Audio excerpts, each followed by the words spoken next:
Sir என் பேர் வந்து பொன்ராஜ்குமாருங்க. கரூர் மாவட்டம் பரமத்தி பிளாக்குங்க.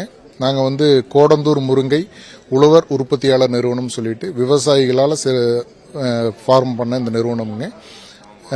பார்த்தீங்கன்னா நாங்கள் முருங்கை விலை இல்லாத காலகட்டங்களில் அந்த முருங்கை வந்து சும்மா நாங்கள் எங்கள் ஏரியா ஆடுகளுக்கு கீழே தட்டி விட்டு சாப்பிட வச்சுட்டு இருந்தோம். இப்போ பார்த்தீங்கன்னா அதை வேல்யூ அடிஷன் பண்ணுறதுக்குண்டான வாய்ப்பை வந்து அரசு ஏற்படுத்தி கொடுத்து சில வாய்ப்பு ட்ரைனிங் எல்லாம் கொடுத்ததன் அடிப்படையில் இப்போ நாங்கள் வந்து வேல்யூ அடிஷன் பண்ணியிருக்கிறோம். ஒரு 20 வகையான பொருட்களை வந்து முருங்கை தலை, முருங்கை விதையிலிருந்து நாங்கள் உற்பத்தி பண்ணிக்கிட்டு இருக்கிறோம்.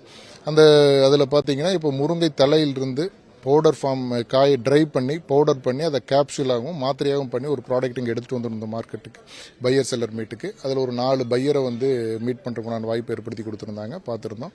அதில் வியட்நாம் சேர்ந்த ஒரு பையர் வந்து எங்களுக்கு அந்த முருங்கை மாத்திரை வடிவிலான வேல்யூடட் ப்ராடக்ட் வந்து இன்ட்ரெஸ்ட் கொடுத்துருக்குறாங்க. அதுக்குண்டான சாம்பிள்ஸ் அதெல்லாம் கொடுத்துருக்குறாங்க. ஒரு புரிந்துணர்வு ஒப்பந்தமும் நம்ம அதை பண்ணியிருக்கிறோம்.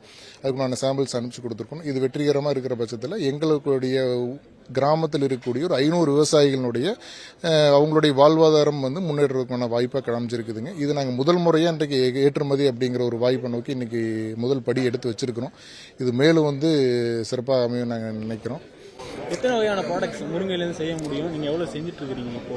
எத்தனை வகையான ப்ராடக்ட் செய்ய முடியுங்கிறது நிறைய பண்ண முடியுங்க. நாங்கள் வந்து ஒரு 22 வகையான பொருட்கள் பண்ணிக்கிட்டு இருக்கிறோங்க. பார்த்தீங்கன்னா முருங்கை விலை இல்லாத காலத்தில் அதை என்ன பண்ணுறோம்னு கேட்டிங்கன்னா, அந்த முருங்கையினுடைய ஊனை மட்டும் தனியாக எடுத்துங்க கோல்டு ஸ்டோரேஜ் பண்ணி அதை அனுப்பிச்சிட்டு இருந்தோம். இப்போ வந்து பார்த்தீங்கன்னா அந்த ஊனிலிருந்து ஊறுகாயாக மாற்றுறோம். அது ஒரு ப்ராடக்ட் பண்ணுறோம். தேன் பார்த்தீங்கன்னா முருங்கை ஃபீல்டுக்குள்ள கொண்டு போய் தேன் பெட்டி வச்சு அதுலேருந்து தேன் கலெக்ட் பண்ணி கொடுக்குறோம். அது பார்த்தீங்கன்னா நல்ல ஒரு நல்ல எனர்ஜியான ஃபுட்டாக தேன் வருதுங்க. அதே மாதிரி பார்த்தீங்கன்னா நம்ம அந்த மாத்திரை பண்ணுறோம், சூப்பு பண்ணுறோம், லீஃப்லேருந்து சூப் பண்ணுறோம், விதையிலிருந்து சூப் எடுத்து பண்ணி கொடுக்குறோங்க. அதுக்கப்புறம் பார்த்தீங்கன்னா இட்லி தோசையினுடைய மிக்ஸ் பண்ணி தரோம், சாதப்பொடி இட்லி இதில் பண்ணி கொடுக்குறோங்க. இந்த மாதிரி ஒரு 22 வகையான பொருட்கள் அதை பண்ணுறோம். அதில் இன்றைக்கி நாங்கள் எடுத்துகிட்டு வந்து எல்லா பொருளும் எடுத்துகிட்டு வந்துருந்தோம். அதிகமாக பையர்ஸ் வந்து விரும்பினது வந்து அந்த மாத்திரை அப்படிங்கிற பொருளை வந்து விரும்பினாங்க. மாத்திரை என்ன மாத்திரை பற்றி? மாத்திரைங்கிறது நம்ம முருங்கை இலையை வந்துங்க பொறிச்சு காய வச்சு பவுடர் பண்ணி அதிலிருந்து அதை டை மூலிமா நம்ம கேப்சூல்ஸாக பண்ணுறோம், மாத்திரை வடிவில் மாற்றி கொடுக்குறோம்னு வச்சுக்கோங்க. அது வந்து ஒரு எனர்ஜி பால், நமக்கு தேவையான அன்றாட தேவையான சத்துக்களை அது கொடுக்குதுன்னு வச்சுக்கோங்களேன். அது ஒரு நாளைக்கு 4 மாத்திரை, நம்ம 4 மாத்திரை இவ்வளோ கிராம்ஸ் எடுத்துக்கோம்னு சொல்லி ஒரு டயட்ரி ப்ரொப்போர்ஷன் கொடுக்கும். அது நம்ம அதுக்குண்டான சாம்பிள்ஸ்லாம் அனுப்பிச்சு சொல்ல அவங்க லேப்லாம் டெஸ்ட் பண்ணி பார்த்துட்டு இது பண்ணுறோம்னு சொல்லி